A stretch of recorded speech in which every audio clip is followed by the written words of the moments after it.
Questions for the Minister for Infrastructure, and I call Connie Egan. So number one, please. Minister. The Eastern Transport Plan is one of 8 local transport plans that my department is currently developing in parallel with each local council's development plan process.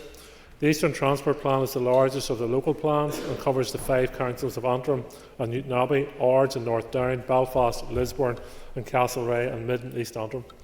The plan will set the framework for making transport policy and investment decisions up until 2035 for these councils and aims to ensure that the transport network meets the needs of the people and businesses living, working and visiting the Eastern Transport Network area. We are facing an uncertain future where we need to make radical changes that address issues arising from the environmental emergency and other societal problems related to our historical over-reliance and dependency on fossil fuels and the private car. The Eastern Transport Plan is using a vision and validated approach which will consider the wider societal challenges that we face, generate a future vision for the area, and then identify transport measures that will help us achieve the vision. This approach and vision is very much aligned with the core objectives of my department to promote and create cleaner, greener connections by achieving measurable increases in sustainable travel. My department undertook a public engagement exercise to introduce the vision and objectives of the plan to stakeholders and the general public. The levels of engagement was very high, with over 500 responses and broad engagement on both the vision and objectives from the respondents. Due to the 5 local council areas being at different stages of their local development plans, the Eastern Transport Plan will therefore be published in iterations. As the Belfast City Council is most advanced, the first iteration will cover the Belfast City Transport Plan. My officials are currently undertaking a public engagement exercise with key stakeholders on the draft proposals. Visioning has commenced for the remainder of the Eastern Transport Plan area, and transport plans will follow as each of the remaining LDPs are sufficiently advanced. My officials are working closely with the councils and stakeholders in regards to the progress of the entire plan. Ms Egan. Thank you, Minister. It is welcome to hear that the Eastern Transport Plan aims to move towards more sustainable modes of travel, but can I ask, how is this in line with your department launching a consultation to allow even more taxis in bus lanes? Taxis form part of the public transport network, and they are part of that network that allows customers of the taxi service to travel from door to door, particularly when we have opened up the transport links in and around Grand Central Station.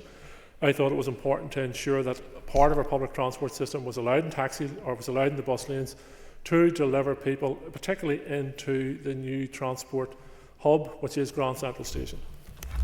Cathal Boyle. I'm going to thank the Minister for his answer so far. Minister, could I ask you what steps has your department taken in relation to improving active travel? My department is currently undertaking a consultation for the active travel delivery plan. And I would encourage members and members of the public to engage with that. There's a number of public events taking place, and there's also an opportunity for members of the public and elected representatives to respond online, because you will know your local area better than anyone. You'll know what connections are required to ensure that people can use active travel options, whether it's travelling into their town or village centre, whether it's to their local school, or connecting people to public transport networks which will allow them to complete longer journeys. Declan McAleer. Oh, sorry. Much, Mr. Speaker. The Minister has talked about the Eastern Transport Plan. I certainly have concerns that large swathes of areas zoned for new roads simply will never be built in the Ballymena area. Has any consideration been given by the Department to remove these proposals to allow the lands to be released for regeneration projects locally? Well, I think that's why it's important that the Department is working in tandem with local development plans from councils. When we see we can recognise what their plans are for future developments in their area, and then also in terms of the councils know what the Department's plans are through the transport plan. So the transport plan, when published, will have taken into account the plans of the councils. There will obviously be public consultation, and a final plan will then be published, which will allow councils to, if need be, lands be released for further development. Declan McAleer. Question 2. Question 2. Minister, could I ask you what steps has your department taken in relation to improving active travel? Minister. Minister, could I ask you what steps has your department taken in relation to improving active travel? Following the executive agreement on the 2nd of October 2024, I announced my decision to proceed with the length of this vital flagship scheme between South of Strabane and Ballygolly, 55 kilometres of its total 85 kilometre length. On the 13th of November, the Department received a formal legal challenge to my decision, and no further challenges have been received at this stage. Work is ongoing with my Department officials and legal team in the preparation of evidence with a view to robustly defending against this challenge. The Court has fixed a timetable for preparation of the case, leading to a substantive hearing on the 3rd of March 2025, with an expected time frame of 5 days.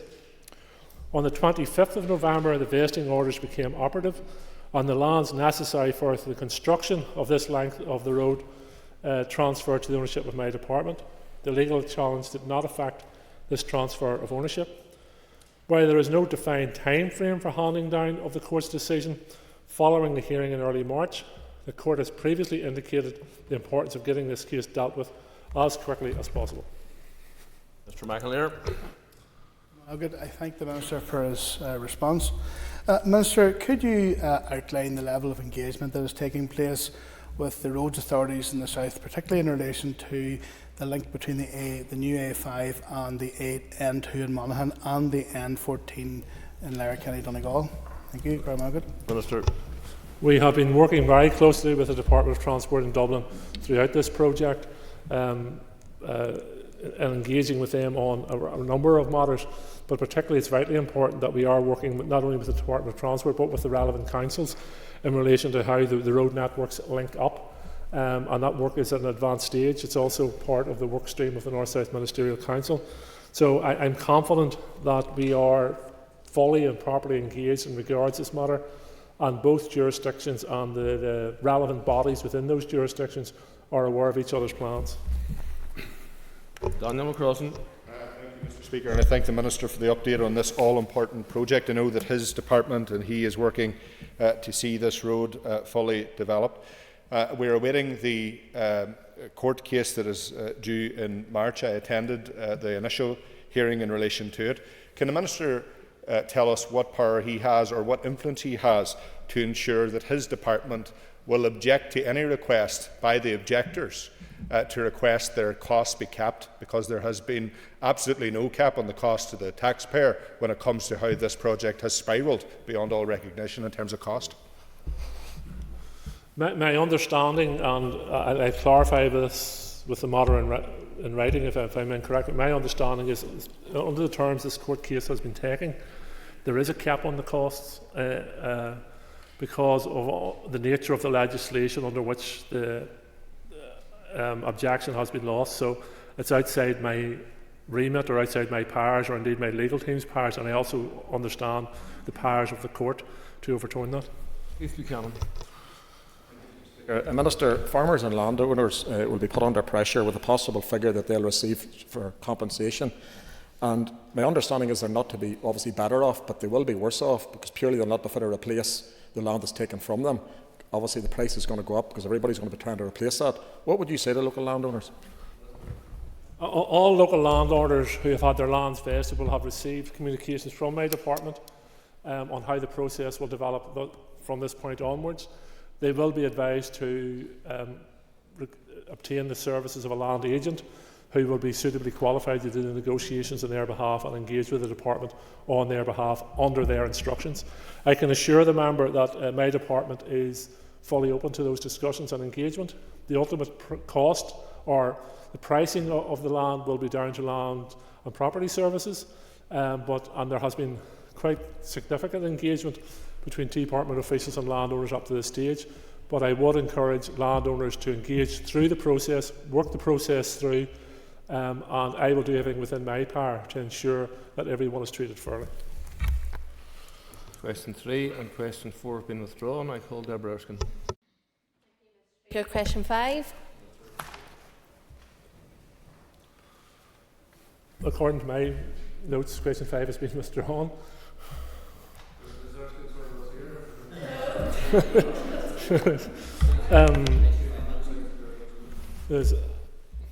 My apologies if the member would give me a clue as to what question 5 is. That was my fact. problem at all, Minister. The question is to ask the Minister for Infrastructure for an update on when details will be provided on the review of the prioritisation of the major roads programme. Thank the member for her assistance in that matter. Cooperation across the floor is always very, very helpful. I hope to be in a position in the next number of short weeks to make a formal announcement to the Assembly in regards what projects we are going to move forward. It has taken slightly longer than I would have hoped, but when you're dealing with hundreds of millions of pounds of public funds, I want to make sure that I'm investing that money in a manner which is as future-proofed as possible and is also benefit to the public purse. I have also conscious that in relation to the various transport plans and strategies that have been discussed, particularly also in this question time, that I'm working with as up-to-date information as possible in those regards. But I can assure the member that I hope to be before the Chamber in the next number of weeks, making a formal announcement about which major projects will move ahead at this stage. Erskine. Thank the Minister. At this opportunity, can I just put on record thanks to DFI staff for their work over the weekend. It seems a bit crass to be talking about major roads programme whenever we see the destruction that is across even rural roads in the likes of my constituency.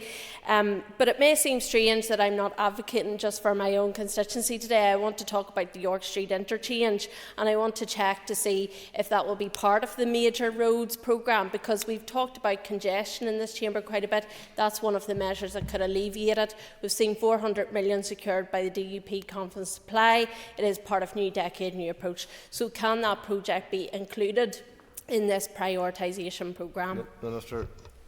Thank the member for that question. And I also do want to add my gratitude to all DFI staff and NI Water staff and TransLink who performed humongous tasks over the weekend and are continuing to do it today to bring public services back online.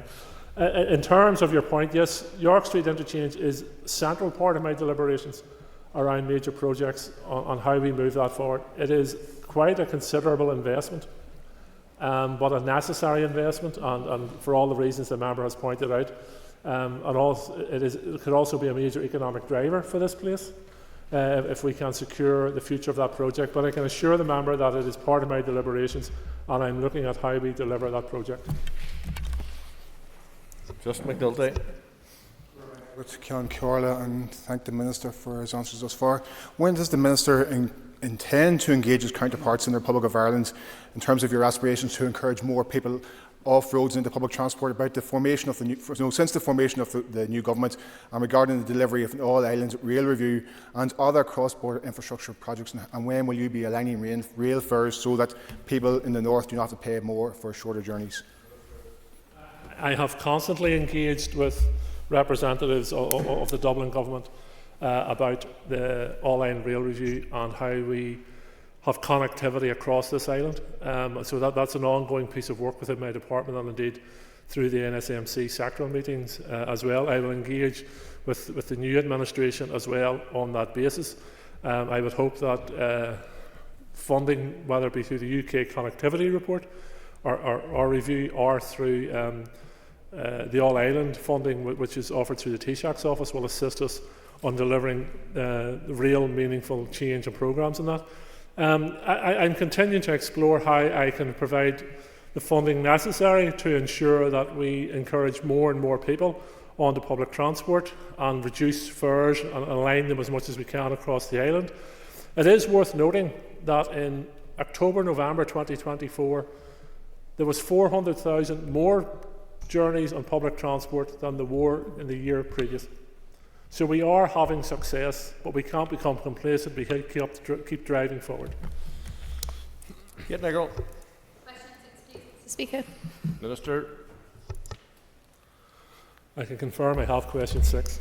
To ask them, so Mr. Speaker, firstly I want to clarify that the Audit Office report does not state that there should be a comprehensive review of how NI Water is funded.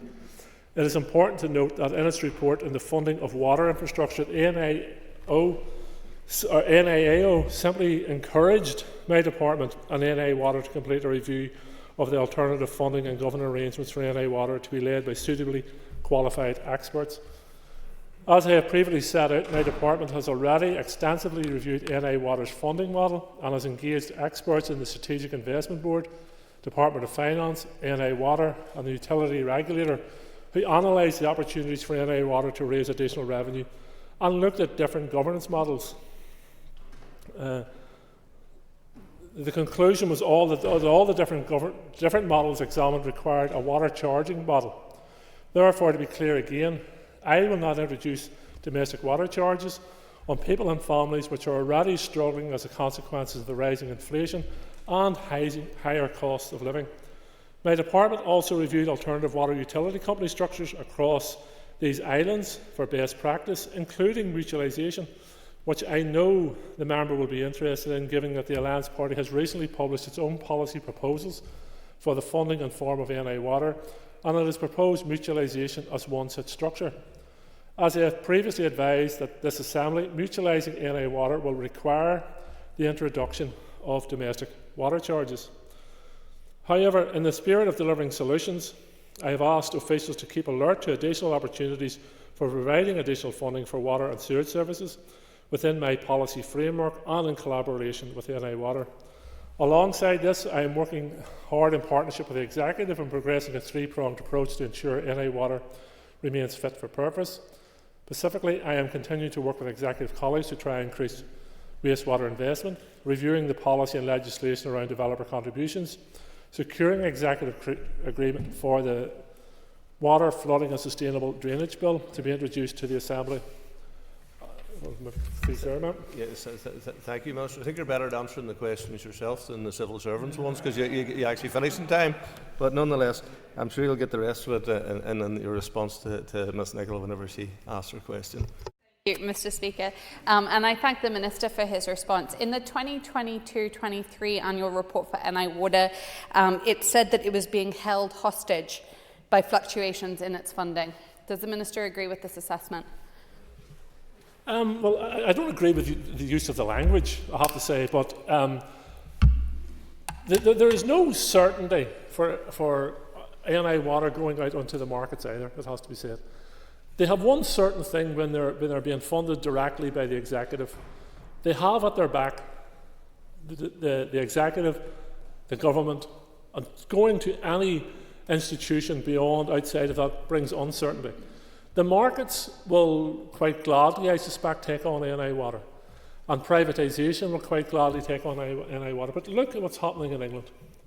Look at the water companies in England that have been privatised. They are in substantial debt, but yet and all they continue to pay out significant bonuses to their directors, their executives, etc., and also to their shareholders. They are damaging the environment, because the upgrades that were promised, or the scale of the upgrades that were promised to their infrastructure, simply has not been delivered. So therefore, privatisation is not the utopia that some people present it as. As I've said, mutualisation will lead to domestic water charges. I'm not going down that route. Others may support that. That's fair enough. So NI Water has got the Executive behind it. We have made significant investment in it, over £500 million this year. I secured £19 million during the October monitoring round from Executive colleagues, and we connected an extra 2,300 homes as a result of that investment. So often when we talk about NI Water, we understand that we're talking billions and hundreds of millions. Sometimes 5, 10, 15, 20 million makes a big difference. Stephen Dunn. Mr. Speaker, with 17,000 new homes still held up due to the wastewater restrictions across 23 of our towns, the system is clearly not working. What more can be done to ensure we can get back to home building, particularly in relation to future monitoring rounds? And do you agree that the sticking plaster approach simply won't cut it? Even if I was in a position, or should I say the Executive was in a position, to fully fund NI Water during the current price control period, which is 2021 to 2027, it would only connect a further 4,500 homes.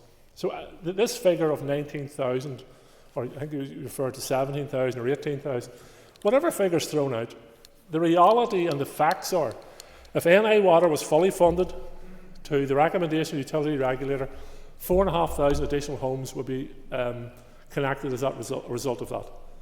So, NI Water is on record as saying that during this period, if there was contributions from developers to divert wastewater or rainwater away from the system, they can connect another 18,000 homes. So yes, NI Water faces challenges in delivering, but I've said this many times in the Chamber, let's not send out the message that we're closed for business, because we're not. Developers can continue to, or do continue to engage with NI Water. Connections continue with NI Water. And as I said in answer to the main question, in October the Executive delivered an additional 19 million to NI Water, and 2,300 homes will be connected as a result of that investment. So sometimes we can all become blinded by the figures and blinded by the scale of the problem that's coming at us. But I think what that has shown me is that we can solve this problem, or we can solve some of these problems with some investment. And the long-term and medium plans I have in front of me, I believe will allow NI Water to continue to deliver on its objectives. Matthew Taylor. Thank you, Mr. Speaker. Minister, are you seriously telling us today that you think the funding model is grand? You seem to be saying that finding odds and sods in January monitoring rounds, tens of millions here and there, important though it is, that's no model for long-term funding of our wastewater infrastructure. Every serious economic commentator, construction company, outside investor says that our water infrastructure is a crisis that needs to be dealt with. Can I ask, down the coast here, where NI Water pumped millions of tonnes into Belfast Lough, we're famous for our seabirds, but I think lots of people listening to you today will associate this kind of intervention with another type of bird, an ostrich, sticking its head into the sand. Minister, we need action on NI Water. Minister. There's a difference between the funding model and the amount of funding received. So is the member telling me that the policy now of the opposition is the privatisation of NI Water? My policy is quite clear. Well, maybe you haven't been listening. NI Water, under my policy, will stay under the governance of the Executive. It will not be privatised. It will continue to receive a public subvention this year of almost £500 million. I will continue to work with my colleagues, and I have to say successfully, because they are willing to travel this journey as well, to secure additional funding for NI Water. I'm looking at contributions from developers for NI Water, and then we move to one of the most fundamental changes I believe that has to happen, working with nature. The SUDS bill that is going to be introduced to this Assembly for members to debate will be setting out a governance arrangement for dealing with millions of gallons of rainwater that we currently put through wastewater treatment works and we don't need to be treating, but yet now we spend tens upon millions of pounds treating water we don't need to be treating, when what we actually should be doing is holding that water back and releasing it slower into the system, using and working with nature. So I have a plan. I look forward to hearing your plan. Emma Sheeran. I thank the Minister for the answers thus far. Minister, could you outline for us the reviews that the Department has carried out in relation to NI Water's funding model? There has been several reviews carried out over the years, and all of them come to the same conclusions. Yes, anyone standing in my shoes can change the funding model for NI Water. They can bring privatisation in, they can bring mutualisation in, etc. But the conclusion all those reviews have come to change the model will require the introduction of domestic water charges. Now, I and many others in the Chamber, it has to be said, are quite clear on this. There will be no introduction of domestic water charges. So that limits then your options. But as I said to the original answer, or questioner, look at what's happening in England. Look at what's happening in England. Those who told us that privatisation was going to solve all the problems in the management of wastewater infrastructure, look at England. Significant damage to the environment, companies in significant debt, companies on the brink of collapse, companies that may have to be nationalised again, after billions upon billions of pounds of families and workers' money went into them companies and they never seen the benefit of it. Andy Allen. Mr Speaker, just last week the Communities Committee received a briefing from NI Water on the challenges that they're facing, and indeed the officials from NI Water outlined that the capital investment required is nearly double that which is forecasted. The Minister's repeatedly highlighted and ruled out that mutualisation, for example. Can the Minister point us to the recent information that he has used to assess that mutualisation will lead to water charges?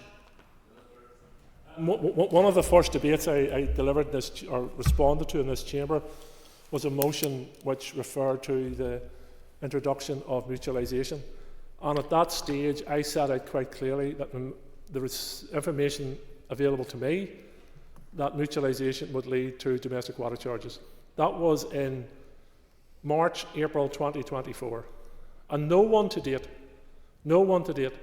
has provided contrary or contradictory information in that regard. Now, if anyone can come forward with a report or research or information that is different to that, then I'll happily look at it and examine it, as will my officials. So there is no magic or easy solution to this. NI Water faces huge challenges, but name me a public service that doesn't face huge challenges. My job is to find solutions. I've set out in front of you today 3 of the solutions I'm following, 3 of the pathways I'm following, and one of them has already borne fruit. £19 million investment, delivered 2,300 connections. I will continue to lobby for more money with NI Water, and my executive colleagues are on the same page as me, and we will continue to look at the other methods moving forward as well. Colin McGrath. Mr Speaker. No.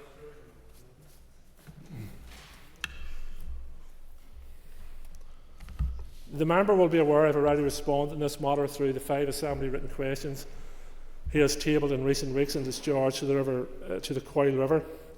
NI Water has advised that Down Product Wastewater Treatment Works currently treats wastewater in line with the parameters and limits set in its discharge consent issued by the Environment Agency. The continuous final treated effluent discharge from Down Product Wastewater Treatment Works into the Coyle River is subject to an operator self-monitoring announced sampling programme agreed with the Environment Agency. There are 2 types of samples collected for regulatory compliance assessment, namely spot samples for assessment of the water order consent compliance and composite samples of assessments of compliance against urban wastewater treatment regulations. Spot samples are collected instantaneously by the sampling contractor, while samples are taken by the auto sampler over a 24-hour period at 15 minutes intervals. The treated effluent discharge from Down Product Wastewater Treatment Works has a sample frequency of 24 times per year, and the sampling parameters are based on the standards in the discharge consent issued by NEA. NI Water sampling includes sample collections and analysis as accredited by UCAS and the UK Accrediting Service. For Down Product Wastewater Treatment Works, there were no occasions when the number of individual parameters exceeded the number of allowed fields, meaning the work has been assessed as compliant with the regulatory quality discharge standards for the past 5 years. Mr McGrath. Thank you very much, Mr Speaker. And yes, I believe there was a crossover between the submission of questions and the response to the written question. I thank the Minister for that. In terms of water management along the Coyle, is the Minister assured that dredging can play no part in the assistance of flooding alleviation in the area?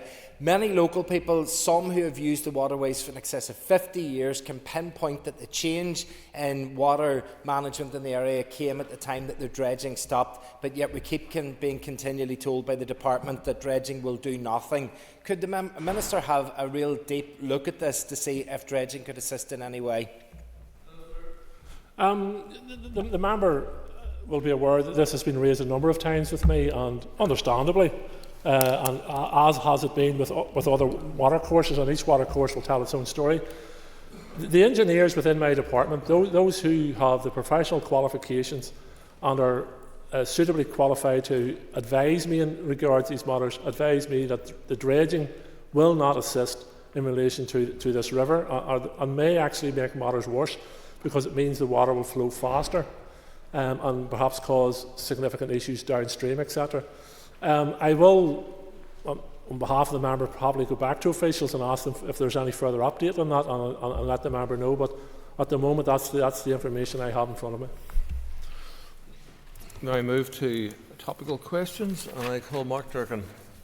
Mr. Speaker, first I'd like to place on record with the Minister our appreciation and gratitude for the efforts of so many of his department staff through the storm and since. But I want to ask the Minister, does he feel that his department could have been better prepared had there been a red warning in place earlier?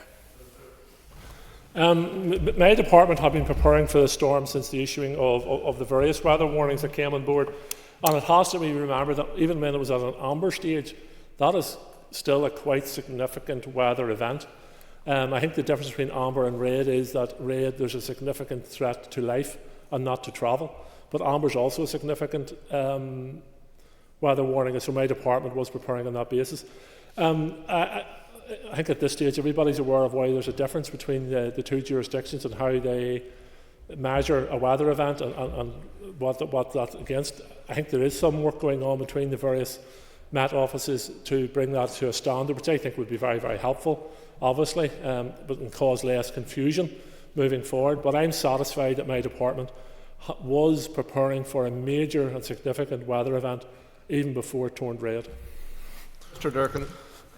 Minister anticipated my supplementary question, and he refers to work that may be ongoing between the two Met offices in the different jurisdictions on this island. Can the Minister undertake to do some more work with his counterparts in the 26 counties to work towards the development of an all-island weather warning and response system? I'm happy to do so.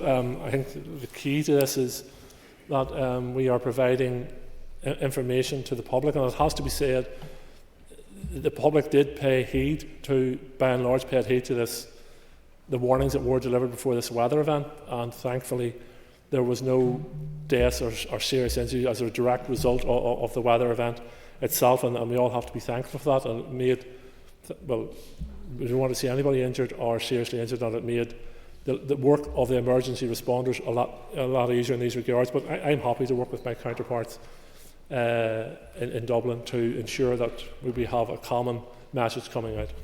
Matthew Wilson. Corlia, can I ask the Minister for any plans he has to increase flood mitigation provision in Newcastle, County Down? Minister. I had hoped to meet with the contingency group that's established in Newcastle last Thursday, but it had to be rearranged, partly as a result of the incoming storm. And we are looking at to see how we can continue to support communities and businesses in Newcastle County Down to alleviate the flooding concerns. There has been quite significant investment, and lessons learned from that investment. I understand there may be a need for NI Water to have some investment in the area and put a pumping station in just to put water back towards the river.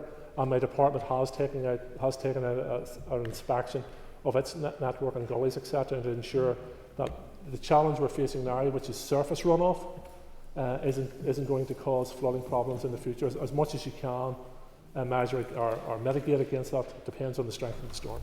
Mrs. Mason. I thank the Minister for that answer. Minister, one issue that has been raised by the very committed Newcastle Community Flood Defence Group that you mentioned is around communication between all of the agencies, including the local council. What coordination has taken place with the agencies and the local council to ensure a comprehensive flood emergency response for these Newcastle residents?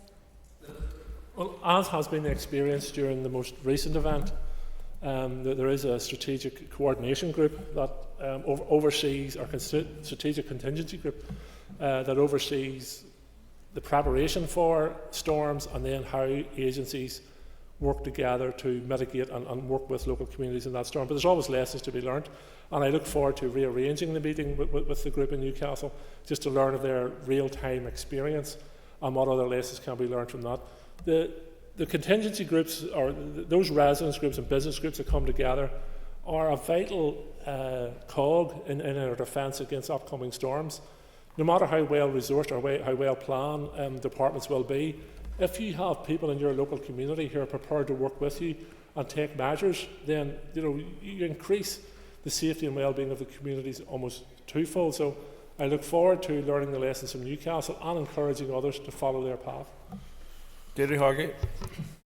Speaker, I would like to ask the Minister for an update on engagements he's had with Belfast City Council and DFC on progressing the Boulder Vision for Belfast plan. Minister. The last ministerial meeting of the board of the Boulder Vision was in 2022. Since then, my officials have had ongoing engagement and discussions with project officials from Belfast City Council and the Department for Communities. There is an acknowledgement that the Eastern Transport Plan, which I discussed earlier, will play a significant part in detailing and delivering the transport aspects of the Boulder Vision. As a result, it was agreed that the Boulder Vision strategy would be revised once there was more clarity around the Eastern Transport Plan and the city centre proposals. So that work and engagement is continuing with Belfast City Council as a key leader in this regard. Ms. Hargett. Thanks very much. And just as the Minister agreed, Belfast City Centre is surrounded by inner city working class communities that have been cut off from the city due to defensive planning in the 60s and 70s. Does he agree with me that this plan should start to deal with that severance issue and re-stitch those communities back into the city centre? Sure.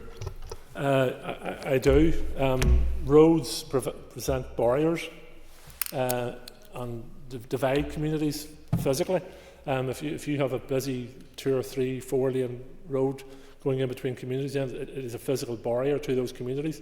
Even the development of those communities and preventing communities from local shops or community infrastructure, where it may be. So the transport plan and the Boulder Vision, in my view, has to be about opening the city up, both in terms of removing those barriers, but also making it a cleaner, greener city, in the sense of allowing people to, yes, use the private vehicle when necessary, space for public transport, space for active travel, whether that's walking, cycling or wheeling, and ensuring that you can give a vision of the city, which I said it's a Boulder vision, but it will be a radical vision of the city to allow it to open up to the people.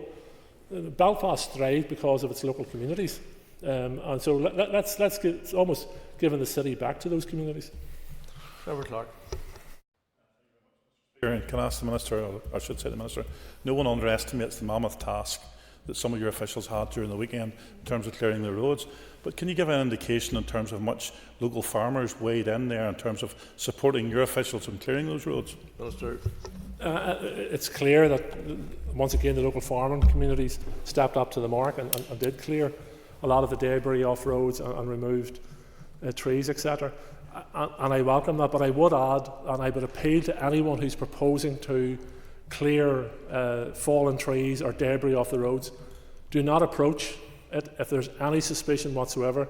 If there's cables down, take it for granted those cables are live. Let the professionals deal with that. But I do welcome and thank the farming community who've helped out thus far. Mr. Clark. And I hear what you're saying, and I agree with your remarks in relation to the cables. However, I suppose the good old farmers come to help again, and I suppose what I'm trying to find out from you, Minister, is there any indication that we're going to hold a list of the farmers that can be called on support and that can get recompense for the work that they do? Because if it wasn't for the farmers, some of this work would take much longer. But these farmers who are getting hammered in every direction are doing this at an expense to themselves. So is there a register, a central register, that you can now compile for the farmers to be called on events like this, or will it be snow or other adverse weather? Minister. I actually raised a similar issue or question within my department recently after the period of cold weather we had in early January, about using farmers to grit a number of the rural roads, etc. And there is, the department can, if I'm correct, through its procurement exercises, hold a list of contractors, which individual farmers could be on that list. But I think it's something we should explore further. You're right. If we have people within the community who have the equipment, have the skill set and the knowledge to help us out, then we should be using them as much as we possibly can. And I'd further examine that with officials in the time ahead. William Irwin. Thank my colleague for praising the local farmers for the work they've done. Can I ask the Minister, rural roads maintenance and potholes is a major issue in my constituency, and I'm sure many constituencies right across the province. Has the Minister any plans to provide more money for rural road repairs? I'm currently working my way through my department budget to see how we can, across the entire budget, both capital and resource, and how we divvy that up. The member will be aware, as is the case, and understandably through this question time, you'll have heard of all the demands that are on my department. But I am keen to ensure that our road infrastructure receives an uplift in its investment. It has suffered quite significantly over this last number of years through difficult budgetary periods. We're not out of this yet, but I have a better budget this year than I had the previous year or the year before that, so I want to make best use of it. Mr. Irwin. Can I thank the Minister for his response? Would the Minister accept that money would be better spent on road repairs than paying for damage to cars, which is a daily occurrence in my offices, people coming in looking forms for claims? Without a doubt, prevention is better than cure. So that's one of the reasons why I'm keen to ensure that our road infrastructure is properly maintained moving forward. Ms. Cummins. The Minister has recently launched his consultation on biennial MOT testing. Can the Minister outline the potential benefits of this form of MOT testing? Minister. The member is correct in stating that I have launched the consultation, and it is a genuine consultation. I haven't come to a fixed position on this yet. I want to hear the views of the public, the motorists, garage owners, insurance companies, the PSNI and others around should we move to a biannual service. One of the clear advantages is in terms of pressures on DVA and how we're able to manage with an ever-increasing number of demands for MOTs. I also think it could be a recognition now that modern vehicles are better constructed, more safety features on them, and are many ways more durable than earlier models we may have been dealing with when the MOTs were changed to certain criteria they have now. So I think there's a number of advantages, but it is a genuine consultation. I want to hear the views of all before making a final decision. I'm going to thank the Minister for his answer. Can the Minister therefore commit to ensuring that road safety will not be negatively impacted by biennial MOTs should this be introduced? That will be the primary prism on which I look at this matter when I come to making a decision. I know during the previous mandate when the then Minister Mallon called for evidence in regards to this matter, one of the issues raised by the PSNI and others was to ensure that continued road safety. And given the ever-increasing death toll on our roads and injuries on our roads, I will be ensuring that safety will be the major factor in any decision moving forward. Sugden. Thank you, Mr. Speaker. Minister, work is ongoing in the Dunhill Road in Coleraine in relation to a Puffin crossing, and whilst that investment is always welcome, will the Minister acknowledge that we need better traffic management in that area, given new residential developments and a number of new big stores that are in the Riverside Retail Park? I don't know the specifics of the detail of the area. I know the members can correspond with me on a number of the roads in our area and raising concerns and also ideas as to how we should manage it. All new developments and developments of an area has to go through the planning process, as the member were, and DFI roads are a consultee in that regard. So as developments increase in that area or any other area, then DFI roads will be making a consultation response on how best to manage the traffic in that area, and I would encourage the local planning committee of the council to take on board what DFI roads are saying to them. Thank you, Mr. Speaker. I'm glad the Minister has raised planning permission, because I felt there would be an opportunity through new developments to have actually addressed this issue, and sadly DFI as a statutory consultee didn't raise this issue, and again after many years we're still going through this. So will the Minister commit to looking at this again? Minister. I'm happy to do so, to look at it. Stephen Dunn. Minister, for an update on the Sydenham bypass resurfacing works, please. Apart from one weekend when the works had to be cancelled due to adverse weather conditions, they're progressing as planned. Mr. Dunn. Okay, thank you, Minister, for that. Now, the last 2 weekends, I believe they've been postponed due to weather conditions, so I'm just keen to find out a more accurate completion date given the weather conditions. I'll supply the member with as up-to-date report as I can in terms of completion. That they are obviously can be delayed or cancelled as a result of difficult weather conditions, and last weekend was particularly difficult in that regard. So, but I will keep the member up to date in terms of a proposed finalisation of it. That concludes questions to the Minister for Infrastructure. You move to questions to the Minister of Health. And I call Peter Martin.